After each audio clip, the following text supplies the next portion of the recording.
안녕하십니까. 산업위생을 강의하는 최은정입니다. 자, 이번 시간은 산업위생 실기 암기형 문제 중에서 두 번째 과목이죠. 작업위생 측정 및 평가 26번 문제부터 함께 보도록 하겠습니다. 자, 요거는 별표 하나 정도 붙여보겠습니다. 염소가스나 이산화질소가스와 같이 흡수제에 쉽게 흡수되지 않는 물질을 시료 채취에 사용되는 시료 채취 매체를 적으시오라고 했습니다. 자, 이렇게 염소나 이산화질소처럼 흡수제에 쉽게 흡수되지 않는 물질은 고체 흡착관을 이용하는 방법이 좋겠습니다. 시료 채취 매체를 사용하여야 하는 이유를 설명하라. 그죠? 자, 이렇게 극성 오염 물질에는 극성 흡착제를, 비극성 오염 물질에는 비극성 흡착제를 사용하여 흡착하는 게 좋다라는 겁니다. 자, 염소가스는 극성 물질입니다. 그래서 극성 흡착제인 실리카겔을, 이산화질소가스는 비극성 물질입니다. 그래서 비극성 흡착제인 활성탄을 사용하여 흡착한다. 그죠? 기억나시면 두 번째까지 적으시면 되지만요. 극성 오염 물질에는 극성 흡착제, 극성 오염 물질 괄호하시고 염소가스 이렇게 줄여 적으셔도 되겠습니다. 극성 흡착제 괄호하시고 실리카겔, 그죠? 이렇게까지 적어주시면 더 좋겠습니다. 비극성 오염 물질 이산화질소, 그죠? 괄호하시고 이산화질소 두 문장 나누지 마시고요. 뭐 이렇게 괄호해서 적으셔도 되겠습니다. 비극성 흡착제 활성탄을 사용한다. 이렇게 적어주시면 좋겠습니다. 자, 그 다음 넘어갈게요. 27번. 유해 물질이 고체 흡착관 앞층에 포화가 된 다음, 앞층에서 앞층에 포화가 되었다는 건 유해 물질이 앞층에 꽉 차버렸습니다. 그래서 뒤층에 흡착되기 전 시작하며 기류를 따라 흡착관을 빠져나가는 현상. 우리가 청소기에 필터에 먼지가 꽉 차면 먼지가 들어가도 더 이상 필터가 걸러내지 못하잖아요. 자, 이렇게 앞층에 포화가 된 다음에 뒤층에 흡착되기 시작하면서 기류를 따라 흡착관을 빠져나가는 현상을 파과라고 합니다. 필기에도 자주 나왔습니다. 자, 28번 보겠습니다. 다음 보기는 시료 채취 과정의 파과 현상에 관한 설명인데요. 해당 설명 중에 틀린 설명을 찾아서 바르게 설명하시오라고 했습니다. 첫 번째, 작업 환경 측정 시에 많이 사용하는 흡착관은 유리관 안에 앞층에 100mg, 뒤층에 50mg의 활성탄을 충전했다. 맞죠? 그죠? 앞층이 100이고 뒤층이 50mg의 활성탄이 들어있습니다. 두 번째, 파과 현상으로 인한 오염물질의 과소평가를 방지하기 위하여, 자, 오염물질이 더 많이 있는데요. 걸러내지 못하고 빠져나가다 보니까 오염물질이 적게 있다. 이렇게 과소평가할 수 있죠. 요거를 방지하기 위한 목적으로 흡착관의 앞층과 뒤층으로 구분되어 있다. 맞죠? 그죠? 앞층에 100, 뒤층 50 이렇게 되어 있습니다. 보통 앞층에 10분의 5 이상이 뒤층으로 넘어갈 때 파과가 일어났다고 본다. 이거 틀렸다. 그죠? 얼마죠? 10분의 1. 그죠? 10%입니다. 앞층에서 10분의 1 이상이 뒤로 넘어가면 앞이 꽉 차서 파과되었다. 이렇게 판단합니다. 4번에 파과가 일어났다는 것은 시료 채취가 잘 이루어진 것이다. 아니죠. 그죠? 파과가 일어나면 유해물질 농도를 과소평가할 우려가 있다. 다시 말하면 시료 채취가 잘못된 것이다 라고 설명해야 합니다. 비극성 흡착제의 경우 파과와 관련이 있고 극성 흡착제는 관련이 없다 했는데요. 이것도 틀렸죠. 극성 흡착제를 사용할 때 파과되기 쉽다라고 설명해야 합니다. 그래서 틀린 것만 다시 읽어볼게요. 보통 앞층에 10분의 1 이상이 뒤층으로 넘어갈 때 파과가 일어났다라고 합니다. 파과가 일어나면 유해물질 농도를 과소평가할 우려가 있다. 즉, 시료 채취가 잘못된 것입니다. 극성 흡착제를 사용할 때 파과되기가 쉽다. 그죠? 이렇게 세 가지 다시 확인하시기 바라고요. 자, 그 다음 넘어가겠습니다. 29번. 네, 이거는 파란색 별표. 그죠? 자주 나오는 내용은 아닙니다. 예. 고체 흡착관 중에서 테낙스관의 파과 현상을 판단하는 기준을 적으시오라고 했습니다. 어, 파과를 판단하는 기준이다. 그죠? 어떻게 되었을 때 파과가 된 것인가? 그죠? 고체 흡착관 두 개를 직렬 연결해서 뒤쪽의 흡착관에 채취된 양이 전체의 5%를 넘으면 파과되었다라고 봅니다. 그래서 테낙스관에서는요, 고체 흡착관 두 개를 직렬 연결해서 뒤쪽의 흡착관에 채취된 양이 전체 양의 5% 넘으면 파과된 것으로 본다. 그죠? 이거 기억하시기 바라고요. 30번 넘어가겠습니다.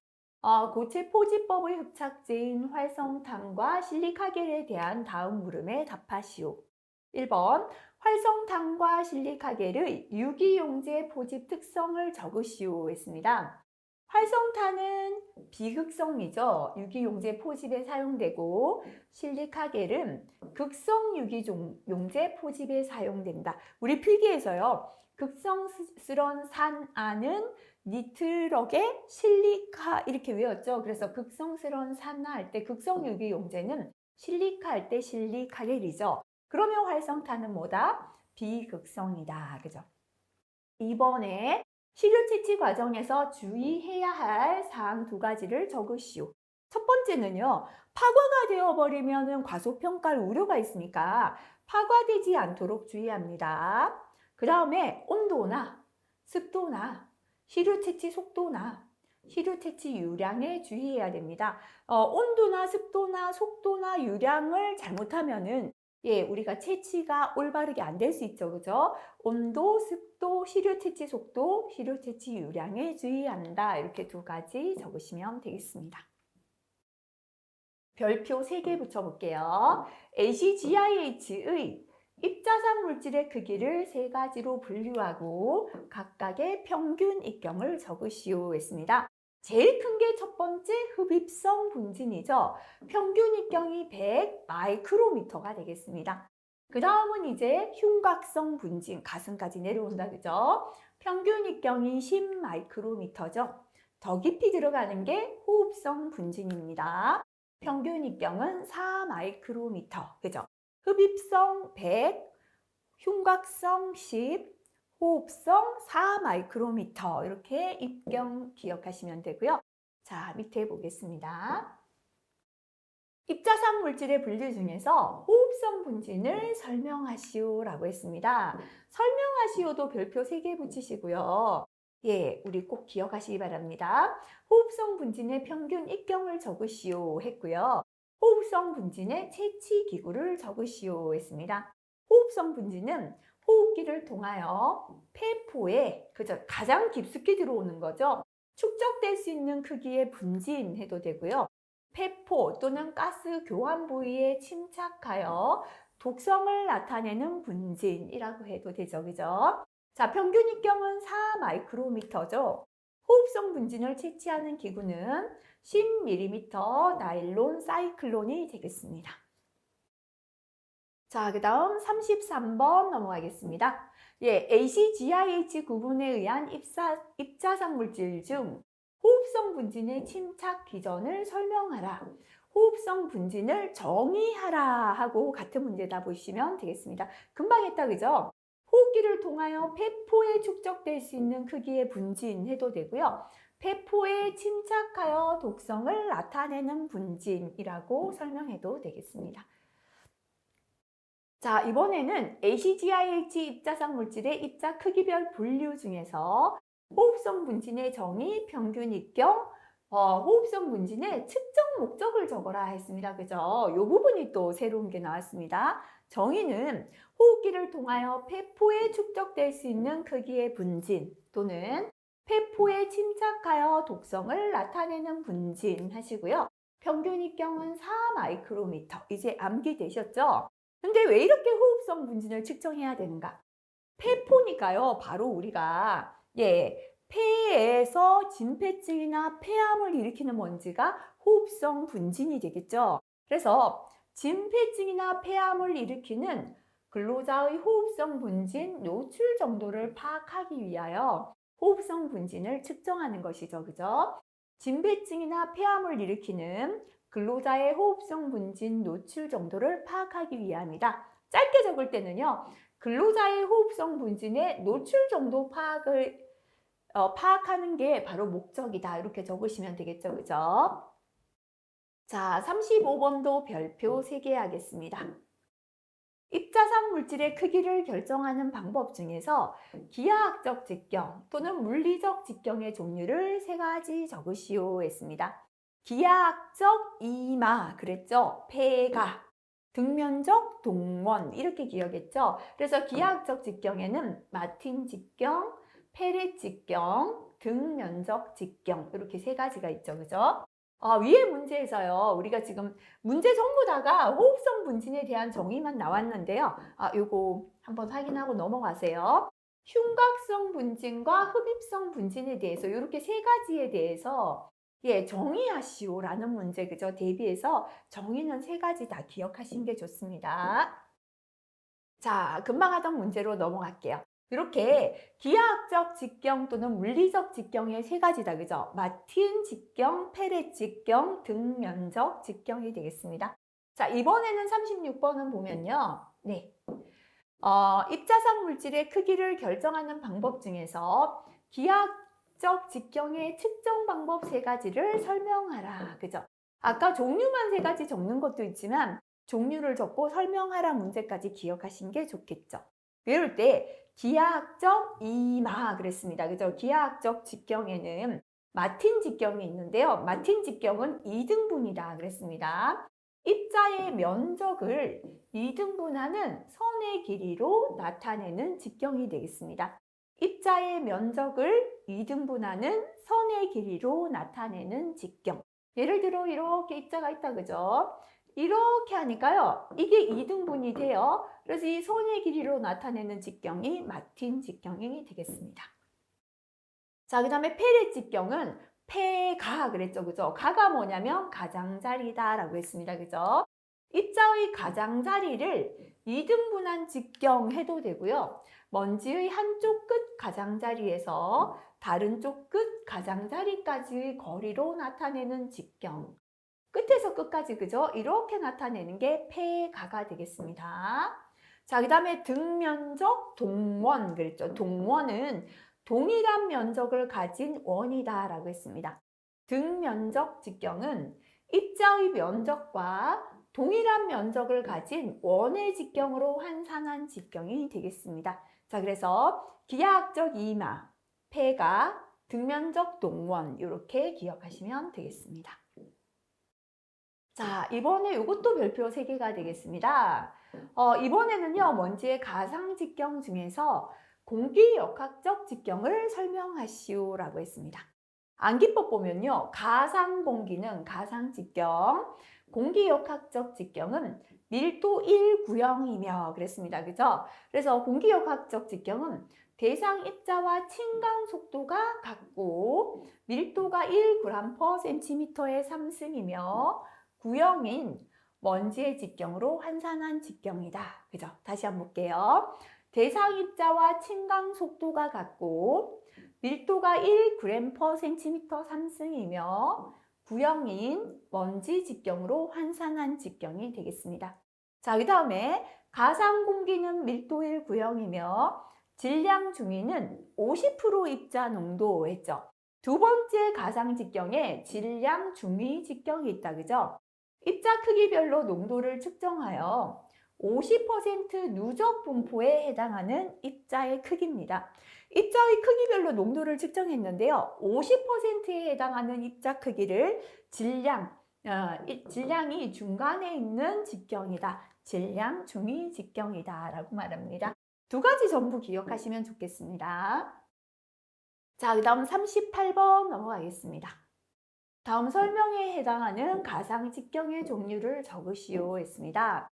대상 입자와 침강 속도가 같고 밀도가 1이며 구형인 먼지 직경으로 환산한 직경을 말한다. 이것만 봐도요. 공기역학적 직경이다. 그죠? 입자의 역학적 특성에 의해 측정되는 먼지 크기입니다. 직경 분립 충돌기를 이용하여 입자 크기나 형태를 분리한다. 그죠? 바로 공기역학적 직경을 설명했습니다. 별표 3개, 단골로 자주 나옵니다. 39번, 시료 채취의 방법 중에서 여과 포집에 기여하는 6가지 기정 또는 여과 포집의 원리 6가지를 적으시오 했습니다. 자, 입자가 가늘수록 가벼운 건 확산이죠. 그죠? 자, 그 다음에 확산해서 중간 정도 가면 직접 차단이고요. 그 다음에 큰 입자일수록 관성 충돌로 갑니다. 그죠? 확산, 직접 차단, 관성 충돌. 그 다음에 무거울수록 침강, 가라앉겠죠. 중력 침강, 정전기 침강, 채로 걸러내는 것까지 포함하면 체질까지 넣으면 6가지 되겠습니다. 다시 한번 볼게요. 여과 포집에 기여하는 6가지 기전 또는 여과 포집 원리 6가지입니다.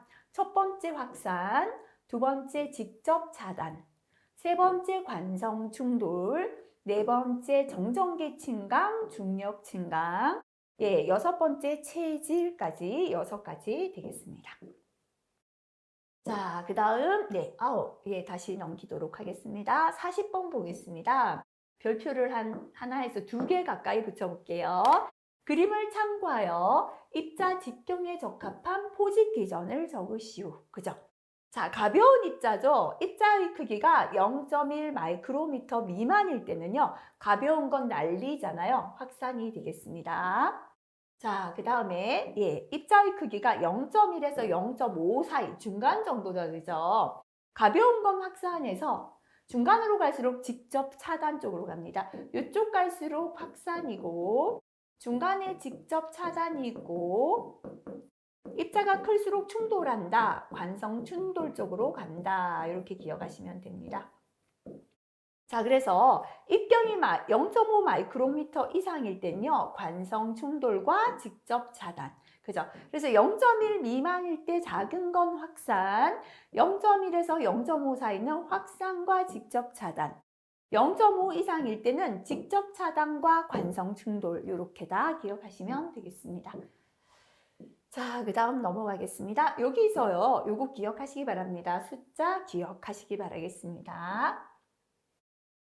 41번 넘어가겠습니다. 입자상 물질의 채취 기구 중에서 직경 분립 충돌기, 그죠? 장단점 2가지씩을 기출하시오 했습니다. 자, 우리가 암기법 한번 볼게요. 충돌기로 충돌시켜서 농도, 질량, 크기별로 분류 가능, 그죠?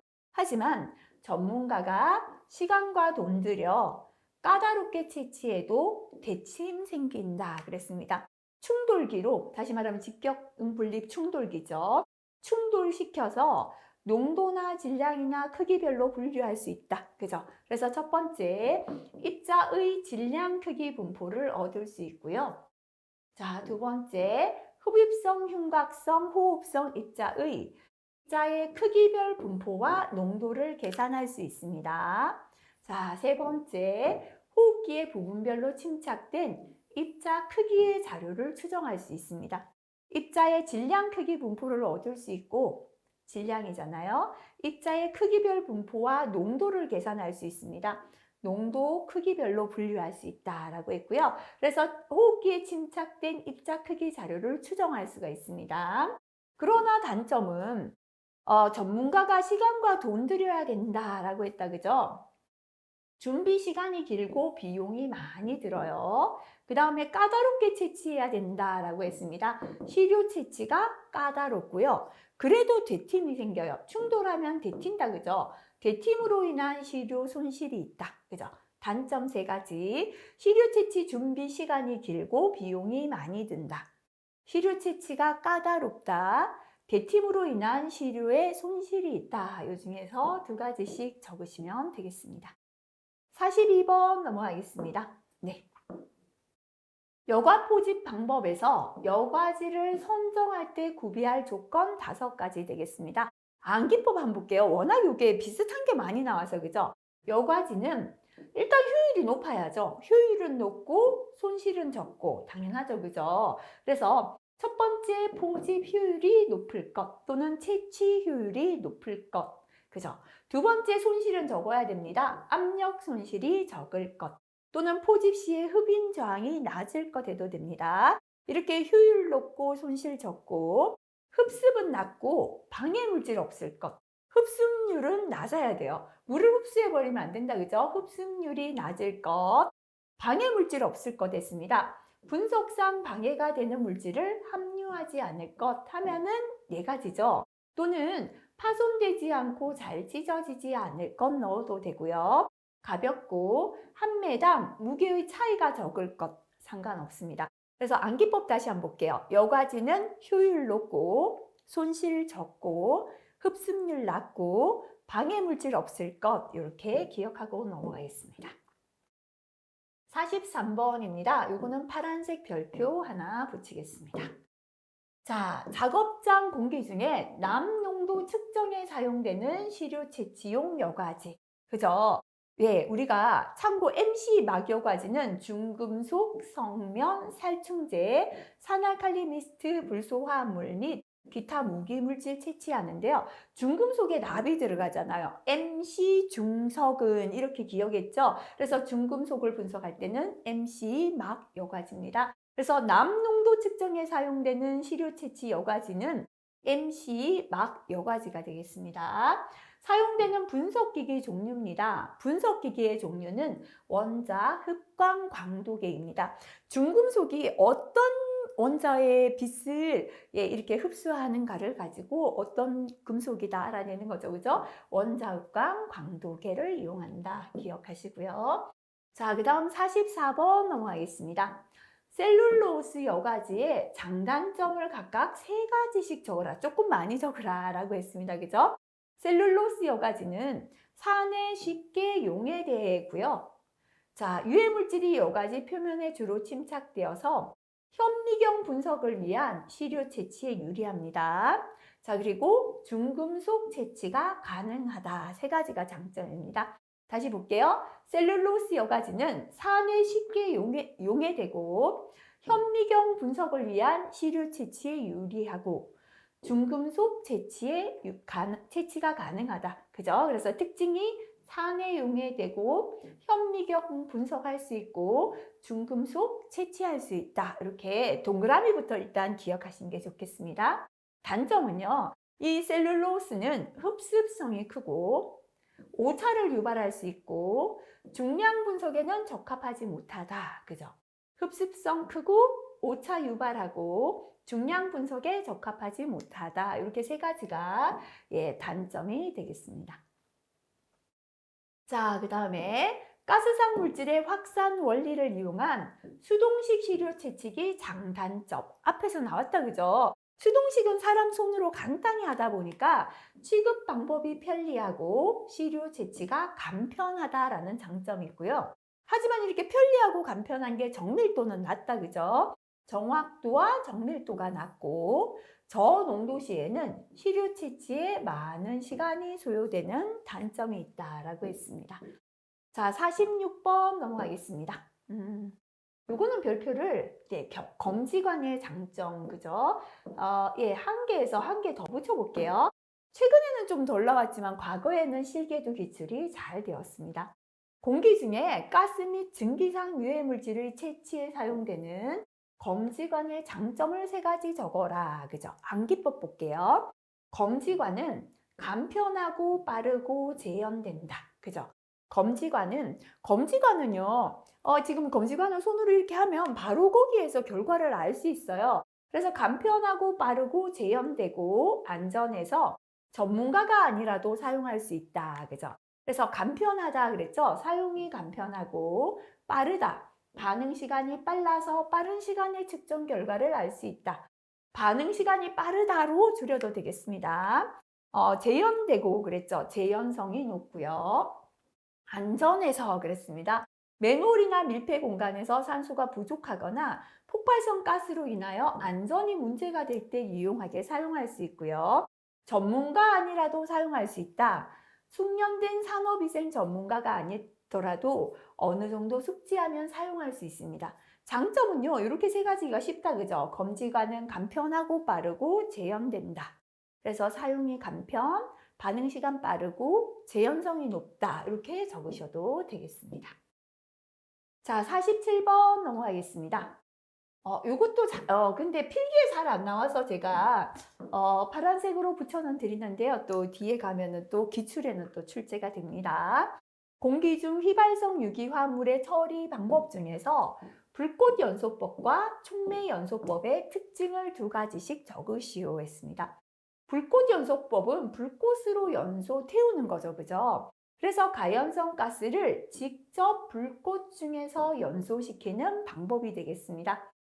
불꽃 중에서 가스를 태우다 보니까요. 불꽃을 계속 피우려면 연료가 많이 들겠죠. 온도가 높아서 연료 비용이 많이 소모되는 특징이 있습니다. 촉매 연소법은 반응을 잘하게 하는 물질 촉매를 이용하는 겁니다. 가스 중에 가연성 성분을 촉매를 사용하여 저온에서 산화 제거합니다. 직접 불꽃 중에서 태우지 않아도요. 저온에서 촉매 때문에 산화 제거할 수 있는 거다. 그죠? 가연성 성분을 촉매를 사용하여 저온에서 산화 제거한다 하시면 되겠습니다. 불꽃 연소법에 비하여 낮은 온도에서도 가능하고 체류 시간이 짧아도 가능하다. 왜냐하면 촉매를 사용하기 때문이다. 그죠? 분자량이 큰 탄화수소류 가스 제거에 적합하다. 요거를 적어도 상관은 없겠습니다. 자, 네. 유사한 문제 또 나왔죠. 그죠? 가스상 물질 중에서 휘발성 유기화물의 처리 방법 두 가지를 설명하라. 위에랑 같은 문제인데 약간 문제 표현을 달리 했죠. 휘발성 유기화물 처리 방법 중에서 불꽃 연소법과 촉매 연소법을 특징을 적어라. 다시 말하면 휘발성 유기화물을 처리하는 방법에 불꽃 연소법, 촉매 연소법이 있다는 걸 위에서 설명했죠. 그죠? 근데 밑에 문제는 휘발성 유기화물을 처리하는 방법 두 가지를 설명하라. 금방 했죠? 직접 연소법 또는 불꽃 연소법입니다. 가연성 가스를 직접 불꽃 중에서 연소시키는 방법이 되겠습니다. 촉매 연소 또는 촉매 연소법 이렇게 법을 같이 붙여주셔도 됩니다. 가연성 성분을 촉매를 사용하여 저온에서 산화 제거하는 방법 이렇게 줄이시면 되겠습니다. 온도까지는 안 적어도 괜찮습니다. 49번 넘어갈게요. 파란색 별표 자주 안 나왔습니다. 바이오 에어로졸의 정의 및 생물학적 유해인자 세 가지를 적으시오 했습니다. 자, 우선 바이오 에어로졸은요. 생물학적 유해인자 중에서 공기 중에 퍼져 있는 생물체와 관련한 입자를 뜻합니다. 그러니까 생물학적인 유해인자, 생물학적인 살아있잖아요. 유해인자 중에서 공기 중에 퍼져 있는 생물체와 관련한 입자 및 액체상 물질을 바이오 에어로졸이다 라고 합니다. 우리가 에어로졸이라는 건 에어가 공기 중에서 퍼져 있는 생물체 또는 액체상 물질이다 이렇게 기억하시고요. 생물학적 유해인자 종류 볼게요. 바이러스, 세균, 곰팡이. 요런 공기 중에 퍼져 있는 생물체도 되지. 그죠? 액체상 물질도 되고요. 바퀴벌레, 꽃가루, 진드기, 치맥이라는 건 사람의 침에서 나오는 거, 그죠? 그래서 한 세 가지 정도 기억하시면 되겠습니다. 바이러스, 세균, 곰팡이. 또는 봄에 날리는 꽃가루 같은 것들이 생물학적 유해인자의 종류가 되겠습니다. 자, 그 다음에 50번도 파란색 별표 필기에서 잘 나오지 않았던 내용 되겠습니다. 산업안전보건법에 의하여 근로자가 곤충 및 동물 매개 감염병 고위험 작업 이렇게 작업을 하다가 곤충에게 물리거나 동물 매개 감염병에 걸릴 위험이 높은 작업입니다. 하는 경우에 사업주가 해야 할 조치사항 4가지를 적으시오. 그죠? 이렇게 곤충에 물릴 위험이 있을 때는 반드시 옷은 긴 소매의 옷과 긴 바지의 작업복을 착용하도록 해야 합니다. 두 번째는 이렇게 곤충이나 동물맥의 감염병, 그죠? 감염병 발생 우려가 있는 장소에서는 음식물 섭취를 제한하는 게 좋습니다. 그리고 세 번째, 우리가 긴 소매나 긴 바지, 옷을 입었지만요. 옷에 붙어 있던 이 곤충이 옷을 벗으면서 피부에 또 물리거나 할 수 있죠. 작업 후에는 반드시 목욕을 하도록 지도하고요. 자, 그리고 작업이 끝나고 목욕하고는 곤충이나 동물에 물렸는지 확인하고 이상 증상이 발생되면 의사 진료를 받아야 합니다. 또는 추가적으로 작업 장소와 인접한 곳에 오염원과 격리된 식사, 휴식 장소를 제공하는 게 좋습니다. 네 가지니까요. 첫 번째 옷은 어떤 걸 입자? 긴 소매 옷과 긴 바지 작업복을 착용하자. 두 번째, 작업하고 나면 몸을 씻어서 그저 곤충이 있나 작업 후 목욕을 합니다. 그 다음에 목욕하고 난 다음에는 곤충이나 동물에 물렸는지 확인하고 이상이 발생되면 의사 진료를 받습니다. 그 다음에 감염병 발생 있는 장소에서는 음식물 섭취를 제한합니다. 그죠? 또는 오염원과 격리된 식사나 휴식 장소를 제공한다 적으셔도 괜찮겠습니다. 자, 그 다음 넘어가서 51번. 그죠? 요거는, 예, 우리 방법을 설명하라 해서 이 안개형에 들어있습니다. 기하 표준 편차와 기하 평균을 계산하는 방법 중에서 그래프를 이용하는 방법을 설명하라 했습니다. 일단 요거부터 할게요. 평균. 그죠? 우리가 평균이다라는 건 50%에 해당하는 값을 평균이라고 하죠. 그래서 기하 평균은 누적 분포에서 50%에 해당하는 값이 되겠습니다. 기하 표준 편차는 50%에 해당하는 값분의 84.1%에 해당하는 값. 요것만 기억하시면요. 대각선끼리 더하면 100이 돼야 됩니다. 또는 84.1 더하기 15.9를 해야 100이 되거든요. 15.9분의 50 더하기 50이 100이죠. 50%에 해당하는 값 해도 되겠습니다. 50%분의 84.1%에 해당하는 값 또는 15.9분의 50%에 해당하는 값, 둘 중에 하나로 계산하시면 됩니다. 52번, 그죠? 이번에는요. 기하 표준 편차를 계산하는 두 가지 방법을 설명하라 했습니다. 저 간혹가다 이거 별표 한 개 더 붙일게요. 계산도 나오니까요. 첫 번째, 아까는 그래프를 이용하는 방법을 설명하라 그랬죠. 그래서 계산할 수 있는 두 가지 방법은 첫 번째는 그래프를 이용하는 방법입니다. 금방 어떻게 했습니까? 기하 표준 편차는 50%분의 84.1%에 해당하는 값 또는 15.9분의 50%에 해당하는 값 해도 되고요. 계산에 의한 방법이다, 그죠? 모든 자료를 대수로 변환하여 표준 편차를 구한 값을 역대수치에 구한다. 일단 요거는 계산해보면 되는데요. 일단 요거는 조금 문장 기억할게요. 모든 자료를 대수로 변환하고 표준 편차를 구해서 역대수치에 구한다. 요거는 이제 계산형 문제 가면 어떻게 하는지가 나옵니다. 일단은 이제 적으시오 할 때는 이렇게 적는다. 그죠? 대수로 변환해서 표준 편차 구하고 구한 값을 역대수치에서 구한다. 자, 요거 필기에 한 번씩 나왔다. 그죠? 산업위생 통계에 적용되는 개통오차와 우발오차에 대하여 각각 설명하시오라고 했습니다. 자, 개통오차는 변이의 원인을 찾을 수 있는 오차입니다. 원인을 찾으면 개통오차다. 그죠? 크기와 부호를 추정할 수 있고 보정이 가능한 오차. 원인을 찾을 수 있기 때문에 보정할 수 있겠죠. 그죠? 그래서 개통오차는 원인을 찾을 수 있는 오차이고 크기와 부호를 추정할 수 있고 보정이 가능한 오차다 보시면 됩니다. 우발오차, 임의오차, 확률오차다라고 하는데요. 우발적이다라는 건 우리가 예측하지 못했는 거잖아요. 그래서 이거는 보정이 힘들어요. 언제 우발적으로 그죠? 이렇게 오차가 생길지 모르기 때문에요. 한 가지 실험을 반복할 때 측정 값의 변동으로 발생하는 오차를 우발오차다라고 하고요. 보정이 힘들다. 이렇게 두 가지 기억하시면 되겠습니다. 자, 예. 산업위생 통계에 적용되는 개통오차를 설명하라. 일단은 금방 개통오차. 원인을 찾을 수 있으면 개통오차다. 그랬죠. 원인을 찾을 수 있기 때문에 보정이 가능하다. 그랬죠. 변이의 원인을 찾을 수 있는 오차이고 크기와 부호를 추정할 수 있고 보정이 가능한 오차이다. 그죠? 두 번째, 개통오차의 종류를 세 가지 적어라. 그죠?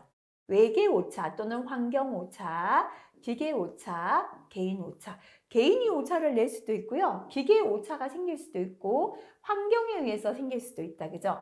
개인오차, 기계오차, 외계오차 또는 환경오차 세 가지가 되겠습니다. 자, 여기까지 하면 이 과목 내용 살펴봤습니다. 역시나 첫 시간 말씀드렸지만요. 이거를 급한 마음으로 오늘 다 외우자 이렇게 공부하지 마시고 이제 실기 공부가 시작이 되셨다면요. 매일 일정한 양을 반복하시면 됩니다.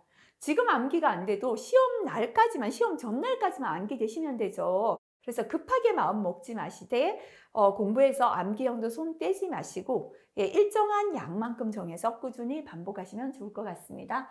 다음 시간부터는 세 번째 과목 작업환경 측정 과목에 대해서 공부하도록 하겠습니다. 수고하셨습니다.